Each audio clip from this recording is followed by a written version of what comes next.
बिस्मिल्लाहिर्रहमानिर्रहीम। सबसे पहले मैं तमाम मीडिया हजरात, चाहे वो प्रिंट से हो या इलेक्ट्रॉनिक से, आप सबका बहुत ही मशकूर हूँ कि आप लोग इतने शॉर्ट नोटिस पे इस प्रेस कॉन्फ्रेंस को कवरेज करने के लिए हमारे काउंसिल सेक्रेटरीट में तशरीफ़ लाए। मैं यहाँ पे कुछ दो तीन बड़े इम्पॉर्टेंट इश्यूज़ हैं आपका, उस पर थोड़ा सा टच करना चाहूँगा, क्योंकि वो उनको क्लियर करना बहुत ही ज़रूरी है। काफ़ी कन्फ्यूजन है हमारे स्टूडेंट कम्युनिटी, हमारे पेरेंट्स में, तो उन दो तीन चीज़ों को मैं थोड़ा सा क्लियरिफिकेशन देना मैं ज़रूरी समझता हूँ, इसलिए आप लोगों को यहाँ पे बुलाया है। तो सबसे पहला मुद्दा जो अभी आजकल जो एक चल रहा है वो है हमारा जो पुलिस रिक्रूटमेंट ड्राइव को लेके। उसमें हम सब जानते हैं कि एक नोटिफिकेशन निकला है कि जिसमें फ़िज़िकल टेस्ट होंगे आपका लद्दाख पुलिस में फ्रॉम 15 मार्च से हमारा होगा करगिल का। तो अभी इशू ये है कि हमारे जो स्टूडेंट्स हैं जिसको इस फिज़िकल टेस्ट में अपीयर होना है, जो आउटसाइड यूटी लद्दाख है, तो वो लोग काफ़ी तशवीश में हैं कि क्या हम वो टाइम पे वहाँ पहुँच पाएंगे या पहुँच नहीं पाएंगे, कहीं हमें ये मिस तो नहीं हो जाएगा।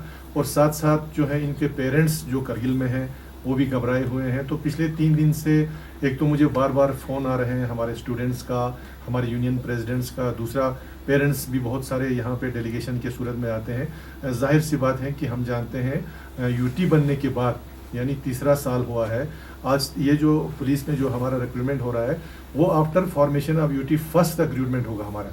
तो इसलिए सब इस चीज़ के लिए बहुत ही मुतमन्नित है कि कब ये रिक्रूटमेंट होगा। तो ये रिक्रूटमेंट अब शुरू हुआ तो सब ये चाहते हैं कि इसमें अपीयर हो जाए। तो इस सिलसिले में ये एक क्लियरिटी में ये देना ज़रूरी समझता हूँ। सबसे पहले तो मेरा अपना एक ओपिनियन ये है कि मार्च का महीने में जो फ़िज़िकल टेस्ट रखा है वो मुझे नहीं लगता है कि ये फिजिबल है या सूटेबल है। वो इसलिए नहीं है कि मार्च हम लद्दाख में, आजकल थोड़ा सा क्लाइमेट चेंज हो गया तो हम देख रहे हैं, अदरवाइज़ लद्दाख में मार्च को we still consider it as a winter. आप खुद जानते हैं कि मार्च के महीने में भी यहाँ बर्फ़बारी होता है, और बहुत से ऐसे साल हमने देखे जब 15 मार्च से पहले हमारे स्कूल नहीं खुलते थे। तो मार्च के महीने में जबकि हमारा कम्युनिकेशन, हमारा जोजिला बंद है, हमारे कम्युनिकेशन एयर की प्रॉब्लम है, तो इन सारे चीज़ों को मद्देनज़र रखते हुए मुझे नहीं लगता है कि मार्च का महीना सही था। लेकिन कल मैंने एडीजी साहब के नोटिस में ये बात लाया तो एडीजी साहब खंडारा साहब ने मुझे ये कहा कि उनको जो है कुछ ऑर्गेनाइजेशन और कुछ स्टूडेंट्स यूनियन ने बड़ा प्रेशराइज़ किया कि आप मार्च में ही कर लीजिए, इसीलिए वो बोलते हैं कि हम मजबूर हो गए, otherwise we were considering for postponement. तो वो उन्होंने ये बात कही। लेकिन ठीक है, वो उनकी अपनी राय है, लेकिन सोचना तो हर किसी को था कि भाई मार्च में क्या होगा जब जोजिला बंद है। और जाहिर सी बात है, जो मेरे पास एक डाटा आया है हमारे स्टूडेंट्स की तरफ से कम आपका 800 से लेकर 1200 ऐसे हमारे स्टूडेंट्स हैं जिनको अपीयर होना है इस पुलिस रिक्रूटमेंट में, जो श्रीनगर में, जम्मू में, चंडीगढ़ में, दिल्ली में है। तो हम 1000 बच्चों को उस टेस्ट से बाहर नहीं रख सकते हैं। तो उसको मद्देनज़र रखते हुए मैंने कुछ दिन पहले हमारे डिविजनल कमिश्नर साहब और एलजी साहब से भी रिक्वेस्ट की थी कि आप एक IL-76 के कुछ सॉर्टीज़ या C-17 के कुछ सॉर्टीज़ अरेंज कीजिए जम्मू और आपका श्रीनगर से, ताकि एक तो हमारे जो फंसे हुए लोग हैं उनको वहाँ से निकाला जाए, और प्रेफरेंस हम देते जो हमारे पुलिस के जो फिज़िकल टेस्ट में अपीयर होना था उनके लिए हमने प्रेफरेंस देना था। लेकिन बदकिस्मती ये हो गई कि उसके बाद हमारा जो एपिसोड अभी हो गया आपका यूक्रेन में, उसमें ऑपरेशन गंगा में हमारे मैक्सिमम एयरफोर्स के जहाज़ वहाँ पे लग गए, और हमें उस बात का एहसास है कि ये कंट्री की प्रायोरिटी है कि वहाँ जो फंसे उनको निकालना है, इसीलिए हम गवर्नमेंट के साथ हैं, उसमें हम कुछ नहीं कहते हैं। अब चीज़ एक है इसमें कि हम किस तरह से इन बच्चों को हम अपीयर होने दें इस इंटरव्यू में, या सॉरी इस फिज़िकल टेस्ट में। उसमें हमारे पास 2 ऑप्शन हैं। हमारे पास ये है कि या तो टाइम से पहले 15 तारीख से पहले जहाज़ अरेंज करके उनको पहुंचाया जाए, या नहीं तो जो बच्चे आपका जो शेड्यूल है आपका 15 तारीख से, जो बच्चे उसमें अपीयर नहीं हो सकते हैं उनके लिए बाद में अलग से आप टेस्ट लिया जाए, एक सेपरेट नोटिफिकेशन निकाल के। वो मैंने सजेशन आपके एडीजी साहब को दिया, तो उन्होंने कहा कि हम इस बात पे कंसिडर करें। हमने ये भी कहा कि आप इसको हो सके तो पोस्टपोन भी कर सकते हैं, नहीं तो हमारे पास ये ऑप्शन है कि जो इसमें पार्टिसिपेट नहीं कर सकते हैं, जिन बच्चों के पास एडमिट कार्ड हैं, जो जोजिला बंद होने के कारण जहाज़, अभी देखिए अगर आप ये बात कहें कि हमारे पास सिविल जहाज़, इसकी आज के डेट में हमने कल खुद चेक किया, जम्मू और श्रीनगर से जहाज़ अवेलेबल ही नहीं है। अगर दिल्ली से अवेलेबल है तो 10 से 15 हज़ार का किराया है, तो वो तो एफर्ट हमारे बच्चे नहीं कर सकते हैं। तो हमारे पास दो रास्ते हैं, एक हमारा या तो आप जहाज़ अरेंज करके उनको हमें यहाँ लाना होगा, और दूसरी बात यह है कि जो इंटरव्यू या पोस्टपोन कर सकते हैं, या नहीं तो जो बच्चे अपीयर नहीं हो सकते उनके लिए एक डेट अलग से होना चाहिए। ये हमने टेकअप किया है, और एडीजी साहब ने हमें ये कहा कि हम उस चीज़ पे कंसिडर कर सकते हैं कि जो बच्चे लेफ्ट आउट रहेंगे, जो इसमें अपीयर नहीं हो, हम उनके लिए एक सेपरेट डेट दे सकते हैं। तो ये बड़ा इशू था, क्योंकि एक इसमें एक प्रॉब्लम ये आ गई कि कल शाम से हमारे जो स्टूडेंट्स वहाँ पे थे आपका जम्मू में, वहाँ पे उनके एक पैनिक ये हो गया कि सोशल मीडिया पे एक आया कि लद्दाख के स्टूडेंट्स का एक लिस्ट बन रहा है, सॉरी लेह के, जिसमें उन्होंने ये लिखा था कि हमारे ऑनरेबल सीसी साहब ने एक जहाज़ अरेंज किया है।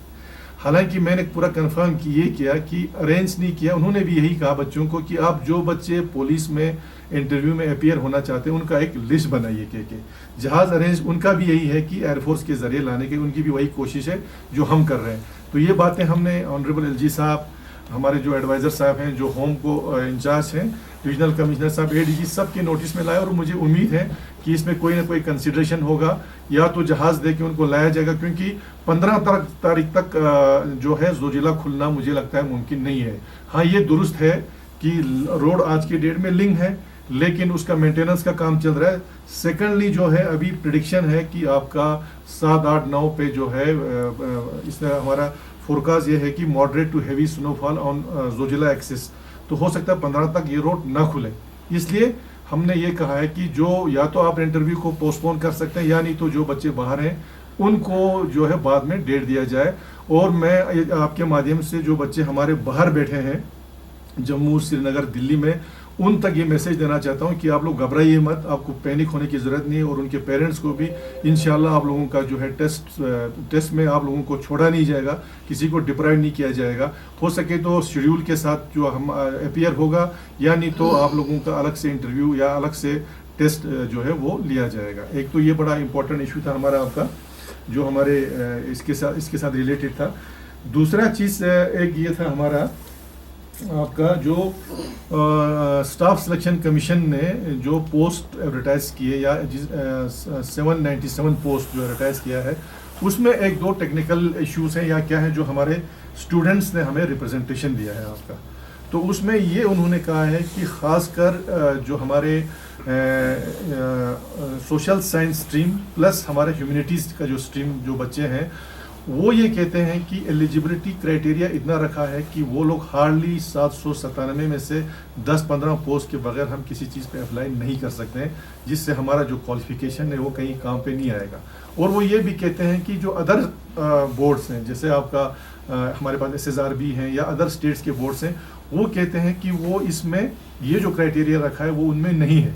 अब ये कहाँ तक सही है, इस पर मैंने सीसी ले से भी बात की, और ये रिप्रेजेंटेशन हमारे बच्चों ने ऑनरेबल MP साहब को भी दिया है। तो सीसी ले साहब इस पे काम कर रहे हैं। मैंने भी अपने जो हमारे एम्प्लॉयमेंट ऑफिसर हैं उनको कहा है कि आप पूरा इसको स्टडी कीजिए, जो नोटिफिकेशन निकाला है उसको स्टडी कीजिए, प्लस J&K रिक्रूटमेंट रूल उनका क्या है, SSRB का और अदर स्टेट्स का, वो स्टडी करने के बाद अगर हमें ये पाया गया कि इसमें सही लॉजिक है या कोई नाइंसाफ़ी हो रही है, तब जाके हम इसको UT एडमिनिस्ट्रेशन के साथ टेक अप करेंगे। पहले तो हम UT एडमिनिस्ट्रेशन की भी बहुत मशहूर है कि इतने पोस्ट जो हमारे एडवर्टाइज किए गए, हमें इस बात का पूरा एहसास है, क्योंकि एक नया सेटअप था UT हमारा, अक्सर है ना सारी चीज़ हमारे बनाने पड़े, रिक्रूटमेंट रूल से लेकर सारा कुछ जो है बनाना पड़ा, इसलिए थोड़ा सा डिले हो गया। लेकिन उस डिले के लिए आप सबको मालूम है कि 2 साल का एज रिलैक्सेशन जो है वो ऑलरेडी दिया गया है। और अभी बहुत सी सारे बातें ये भी आ रहा है कि लद्दाख का अपना बोर्ड क्यों नहीं बन रहा है, जबकि LHDC में एक्ट में ये प्रोविज़न है, तो हमारा अपना बोर्ड बनना चाहिए था। वो बात बिल्कुल दुरुस्त है उनका कि अपना बोर्ड बनना चाहिए था, लेकिन हम ऑलरेडी 2 साल पीछे चले गए थे। अगर हम और अपना एक बोर्ड बनाते रहते तो कम से कम साल 1.5 साल और लगता, तो हमारे बच्चों का और भी साल ज़ाया होता। उसका मतलब ये नहीं है कि हम लद्दाख बोर्ड नहीं बनाएंगे, ये बोर्ड हम इंशाल्लाह, हमारी कोशिश रहेगी दोनों कोर्सेज की हम बनाएं। लेकिन फ़िलहाल जो है एक एजेंसी को देके जल्दी से जल्दी रिक्रूटमेंट प्रोसेस हो, ये हमारे सबकी कोशिश है। UT एडमिनिस्ट्रेशन, काउंसिल हो, सारे सबकी ये कोशिश है। तो ये जो ग्रीवेंस है हमारे बच्चों ने आपका ऑडियो क्लिप के ज़रिए हम तक पहुंचाया या रिप्रेजेंटेशन के ज़रिए तक पहुंचाया, तो उस पर हम एक्सरसाइज कर रहे हैं। और अगर हमें लगता है कि इनके साथ नाइंसाफ़ी हो रही है, तो इंशाल्लाह उसको हम जो है गवर्नमेंट मींस UT एडमिनिस्ट्रेशन तक हम जो है इस बात को ज़रूर पहुंचाएंगे आपका। तो ये कुछ हमारे आपका मेन इश्यूज़ थे, ये दो चीज़ जो बर्निंग इश्यूज़ थे आपका, तो ये हम आपके ज़रिए जो है आवाम तक और ख़ासकर स्टूडेंट तक पहुंचाना चाहते थे, जो बड़ा बर्निंग इश्यूज़ हैं। क्योंकि लोग बच्चे जो जम्मू श्रीनगर में बड़े परेशान हैं, उनके पेरेंट्स भी बड़े परेशान हैं। उसको मद्देनज़र रखते हुए हमने एलजी साहब से, एडवाइज़र साहब से, एडीजी साहब सबसे ये बात उठाई और इंशाल्लाह हमें पूरी उम्मीद है कि ये कंसिडर किया जाएगा। सर इनसे हट के एक दो सवाल जरिए खासकर आपने कहा कि जो रिक्रूटमेंट अब आने वाले समय में शुरू हो रहे हैं और जो सिलेबस भी एसएससी ने जारी किया है, और ये मुझे लगता है लद्दाखियों के लिए नया हो सकता है। लेह में LHDC लेह ने एक इनिशिएटिव लिया है फ्री कोचिंग क्लासेस के लिए एसएससी एस्पायरेंट्स के लिए। LHDC करगिल का क्या सोच है? देखिए, बिल्कुल आपकी बात दुरुस्त है, क्योंकि एसएससी जो है एक नया कंसेप्ट है आपका। हमारे बच्चे अगर प्रिपेयर कर रहे थे तो they were preparing for SSRB जो हमारा स्टेट का था, SYDN के स्टेट का, उसके सिलेबस के हिसाब से, उसके पैटर्न के हिसाब से वो प्रिपेयर कर रहे थे। तो जाहिर सी बात है, जब नया एजेंसी है तो उनका अपना एक पैटर्न है, तो मैं मानता हूं कि उसमें हमारे बच्चों को काफ़ी मुश्किलात होगा। लेकिन जहां तक आपका कोचिंग का मसला है, आपका फ्री कोचिंग का मसला है, अभी हमारे पास ये डाटा क्लियर नहीं है कि कितने बच्चे जो है हमारे एग्जाम्स में अपीयर होंगे। आज के डेट में अगर अभी हम कहेंगे फ्री कोचिंग अनाउंस करेंगे तो उसमें तो हज़ारों की तादाद में होगा, और इनफैक्ट अगर फॉर्म भरने के बाद भी हमारे पास जो बच्चे आएंगे वो हज़ारों में आएंगे, आप खुद जानते हैं। तो उस सूरत में क्या होगा, बिल्कुल हमने ये डिस्कस कर रहे थे, और मैं डीसी साहब के साथ भी डिस्कस कर रहा था, क्योंकि एक नया पैटर्न है, हमें अपने बच्चों को गाइड करना पड़ेगा। तो उस सूरत में हमने ये सोचा है कि जो बच्चे हमारे जो एग्ज़ाम्स जो फॉर्म भरने के बाद हमें एक क्राइटेरिया फिक्स करना पड़ेगा। क्योंकि अगर हज़ारों में बच्चे लेंगे तो आप जानते हैं करगिल में हमारे पास कोई ऐसे कोचिंग सेंटर्स बड़े तो है नहीं जिनके साथ हम टाई अप करेंगे। दूसरा, हमारे पास फैकल्टी मेंबर्स भी देखना है, और सबसे बड़ी बात एकोमोडेशन। इतने हज़ारों बच्चों को हम कहाँ एकोमोडेट करेंगे, एडजस्ट करेंगे। तो ये सारे चीज़ें जो है मद्देनज़र रखते हुए, और सबसे बड़ी बात है, जब हम कोचिंग देंगे तो कोचिंग शुड भी मीनिंगफुल होना चाहिए और यूज़फुल होना चाहिए, सिर्फ बड़ा इनाम का नहीं होना चाहिए। अदरवाइज ये बच्चों के साथ धोखा होगा। वो नहीं तो अभी अपने हिसाब से बच्चे कोई जम्मू में कोई श्रीनगर में कर रहे हैं, वो भी कल सारे यहाँ आ जाएंगे।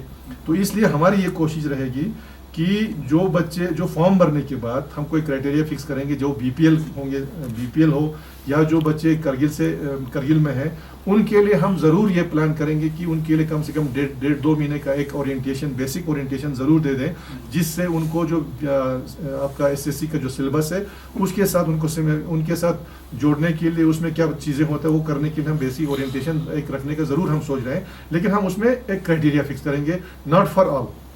सर, आपने जैसे कहा कि जो सिलेबस हैं उसमें बहुत सारे स्टूडेंट्स कंसर्न दिखा रहे हैं, खासकर JEE, ह्यूमैनिटीज़ और जूनियर असिस्टेंट के। आपने कहा कि एक डायरेक्शन दिया है आपके कुछ रिप्रेजेंटेटिव्स को कि स्टडी करें कि कैसे किया जा सकता है। खास कंसर्न JEE का है कि JEE टेक्निकल हैं और नॉन टेक्निकल सिलेबस हैं, और दूसरा ह्यूमैनिटीज़ के लिए पोस्ट की काफ़ी कमी है, और तीसरा जूनियर असिस्टेंट की बात करें, इससे पहले जनरलाइज हुआ करता था, लेकिन आप उसमें स्पेशल एलिजिबिलिटी रखा है। तो इस इशू को कैसे टेकअप करेंगे, और जो स्टडी आप कर रहे हैं वो कब तक आया हो?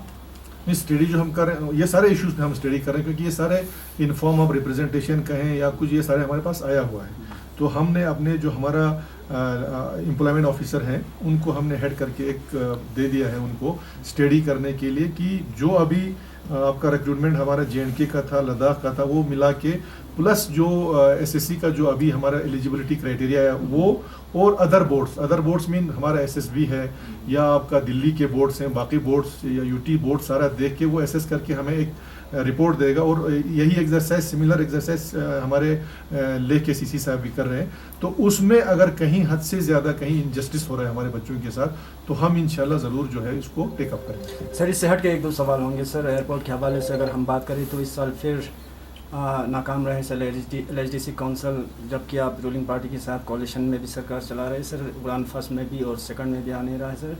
तो अवाम यही जानना चाहता है कि कब तक आयल और डेकोटा में करगिल के अवाम रख के खाते रहेंगे सर? नहीं, उसमें ऐसा है आपका, आप भी जानते हैं, हम भी जानते हैं कि इसको हम अपने लेवल पर कितना परस्यू कर रहे हैं, और इवन आपका UT एडमिनिस्ट्रेशन कितना परस्यू कर रहा है। हमने आपका इस साल आपको मालूम होगा कि इस साल आपका जो है एक टेक्निकल टीम आई थी आपका एयरपोर्ट अथॉरिटी ऑफ इंडिया की तरफ से। उन्होंने करगिल, ज़ांस्कार और चांथाम वगैरह में सर्वे करके किया है आपका। तो उस सर्विस का अभी रिपोर्ट नहीं आ रहा है। हालांकि हमने ऑल्टरनेट, हमें ये कहा गया था कि आप ऑल्टरनेट साइट्स भी दिखाइए, हमने ऑल्टरनेट साइट्स भी दिखाई। तो ये सारी चीज़ें हम अपनी तरफ से लगा हुआ है, क्योंकि ये एक ऐसी चीज़ है जो हमारी कैपेसिटी और से बाहर है। हमारा काम है अथॉरिटीज़ तक इस बात को पहुंचाना, फोर्सफुली पहुंचाना। वो हम पहुंचा भी रहे हैं और हमें हमारे एलजी साहब भी इसमें लगे हुए हैं। लेकिन आप खुद जानते हैं कि इसमें टेक्निकलिटीज़ ऐसे हैं कि वो आ रहे हैं, रिपोर्ट सबमिट नहीं कर रहे हैं। उससे पहले आपको खुद मालूम है 2 साल पहले हमारे जो एलजी साहब हैं उन्होंने एक इंटरनेशनल एक अथॉरिटी को इसका सर्वे करने के लिए कोई 3 करोड़ रुपए पैसे भी दिए। उसके बाद 2 साल कोविड में चला गया। तो ये हम इंशाल्लाह अपनी तरफ से भरपूर कोशिश कर रहे हैं, क्योंकि फेलियर आप बात कर रहे हैं। क्योंकि एक चीज़ मैं मानता हूँ, अगर मेरे हाथ में होते हुए अगर वो होता तो हम फेलियर मानते हैं। हमारा काम है इसको परस्यू करना, बाकी ये गवर्नमेंट ऑफ इंडिया का काम है। अगर हमने ये टेकअप नहीं किया होता तो अलग बात है। हम तो आप कहीं पर भी, आप खुद जानते हैं, जिस हर कवरेज में हो, जहाँ पर भी प्रेजेंटेशन देते हैं, हम फोर्सफुली इस बात को टेकअप कर रहे हैं। डायरेक्टरेट के हवाले से सर 1-2 डायरेक्टर ही दिखाई दे रहे, बाकी इसमें डायरेक्टरेट में मैं आपको बार बार बोल रहा हूँ, आजकल आपका ई फाइलिंग चल रहा है और हर चीज़ जो है वो चल रहा है। मैं ये मानता हूँ कि डायरेक्टरेट जो स्टेशन, चाहे वो लेह में हो चाहे करगिल में हो, they should be at station at Kargil. लेकिन मुझे पब्लिक की तरफ से या आपका मुलाजिम की तरफ से कहीं ये शिकायत नहीं आई कि डायरेक्टर के बगैर हमारा काम नहीं चल रहा है। लेकिन मैं आज भी आपके माध्यम से कहता हूं कि हमने यहाँ पर एकोमोडेशन दिया है अपने डायरेक्टर कौंसल सेक्रेटरीट में डायरेक्टर्स के लिए, ताकि उनके फैसिलिटी के लिए। अदरवाइज हमको उनको यहाँ पर एकोमोडेशन नहीं देना, मुझे यहाँ पर अपने डिस्ट्रिक्ट कौंसल है, डिस्ट्रिक्ट के ऑफिसर्स को एकोमोडेट करना था।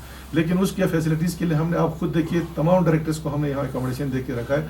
उसके बावजूद भी कुछ डायरेक्टर्स यहाँ पे नहीं बैठते हैं, जो हमने ऑलरेडी यूटी एडमिनिस्ट्रेशन के साथ टेकअप किया है। और मैं आज भी कहता हूँ उनका स्टेशन जहाँ पर है वो यहाँ पे बैठना चाहिए।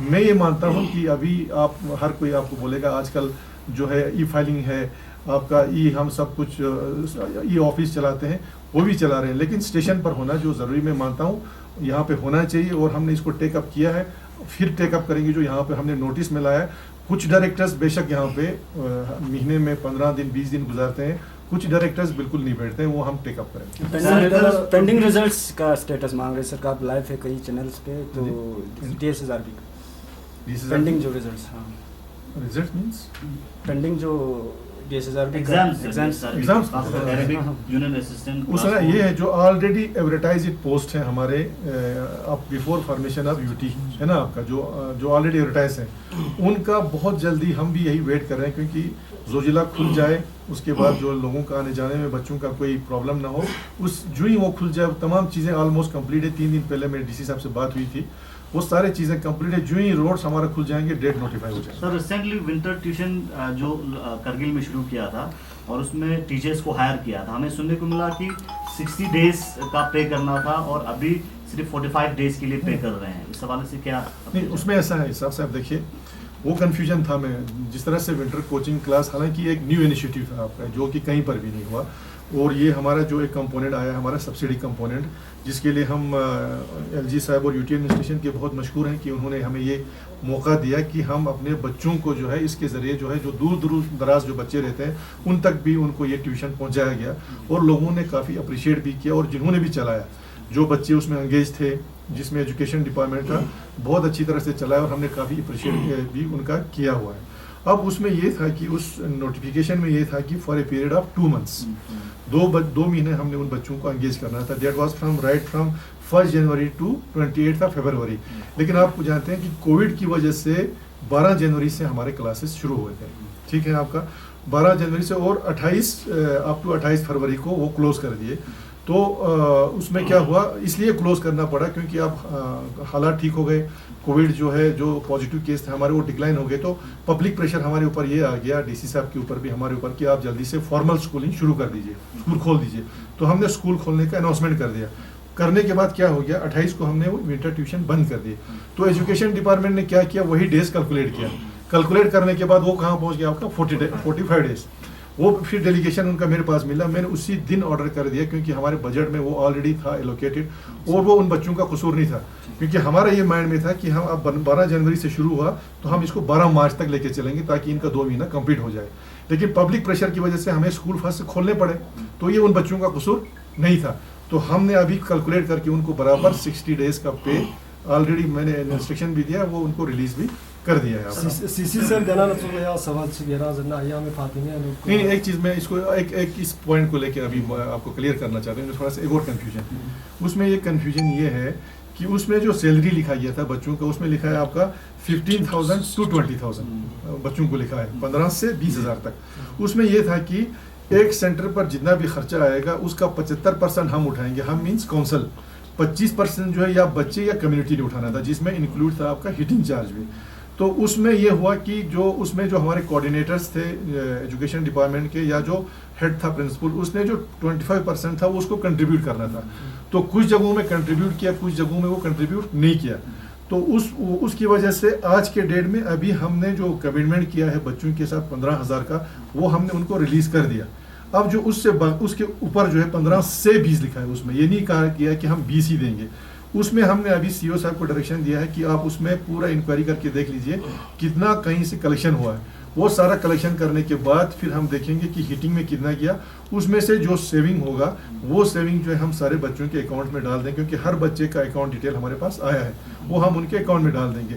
उसके बाद भी अगर कुछ बचता है तो हम जो है उसको नेक्स्ट फाइनेंशियल ईयर, क्योंकि इस साल का फाइनेंशियल ईयर क्लोज हो गया, नेक्स्ट फाइनेंशियल ईयर चूंकि हमारा ये जो विंटर कोचिंग है ये ऑलरेडी अप्रूव्ड स्कीम है हमारा यूटी एडमिनिस्ट्रेशन का, तो हम उसमें कंपनसेट करेंगे। अब कुछ बच्चे उसमें ऐसे भी 2-3 लोग हैं जो ये बोल रहे थे कि हम प्रोटेस्ट करेंगे, हम ये करेंगे। एक ने तो मुझे मैसेज भी, मैंने उसका मैसेज रिकॉर्ड में भी रखा है। तो वो मैं अपील करना चाहूँगा उन बच्चों से, उनके वालिदैन से कि उन बच्चों के बहकावे में आप नहीं आए, क्योंकि जो अच्छा काम आपने जो सोसाइटी को कंट्रीब्यूट किया है वो सारा ज़ाया हो जाएगा। और कहीं पर भी अगर कोई लॉ एंड ऑर्डर प्रॉब्लम हो जाए, आप लोगों का कैरियर का भी सवाल है, कहीं किसी को कोई केस हो जाए, FIR लग जाए, तो आपके कैरियर का भी सवाल है। तो उन पेरेंट्स से भी मेरी गुजारिश है, बच्चों से भी गुजारिश है कि आप उसके बहकावे में नहीं आए। जो 15,000 हमने देना था वो हमने दे दिया, बाकी जो आता है वो हम आपके अकाउंट्स में पहुँचाएंगे। सर, यूनिवर्सिटी ऑफ लद्दाख में PG कोर्सेज के लिए फी हाइक किया है, 12,000 से 27,000 इस वक्त हुआ है। तो स्टूडेंट्स कह रहे हैं कि वो अफोर्डेबल नहीं है और आज लास्ट डेट भी है। आपके साथ कल डेलीगेशन भी मिला है। जो ही वो कल मेरे पास डेलीगेशन पे है, उसी वक्त मैंने आपका लेटर भी उसका पूरा डिटेल दे के मैंने वाइस चांसलर साहब के साथ टेकअप भी किया और उनको मैसेज भी दे के उनकी नोटिस में ये सारी चीज़ें लाए। और मैं मानता हूँ कि फ़ीस हाइक ठीक है, हम मानते हैं हर जगह फ़ीस हाइक होता है, लेकिन एक लिमिट होता है कि यहाँ पे हमारी यूनिवर्सिटी ऑफ लद्दाख ने कुछ कोर्सेज के लिए डबल कर दिया है। जहाँ 12,000 था उसको 26,000 पर पहुँचाया, कुछ जगहों को 27,000 पहुँचा, जैसे BEd वाले हैं आपका। तो ये तो हमारा एक पब्लिक यूनिवर्सिटी है, गवर्नमेंट एडेड यूनिवर्सिटी, कोई प्राइवेट यूनिवर्सिटी तो है नहीं। तो ये उन बच्चों के लिए जो बच्चे हमारे बाहर नहीं जा सकते हैं, बाहर जाने के लिए अफोर्ड नहीं कर सकते, वो यहाँ पे एडमिशन ले रहे हैं। तो उनके फीस और बाहर के फीस में अगर हम फर्क नहीं रखेंगे तो हम जस्टिस नहीं कर पाएंगे। मुझे उम्मीद है कि वाइस चांसलर साहब इसको कंसिडर करें।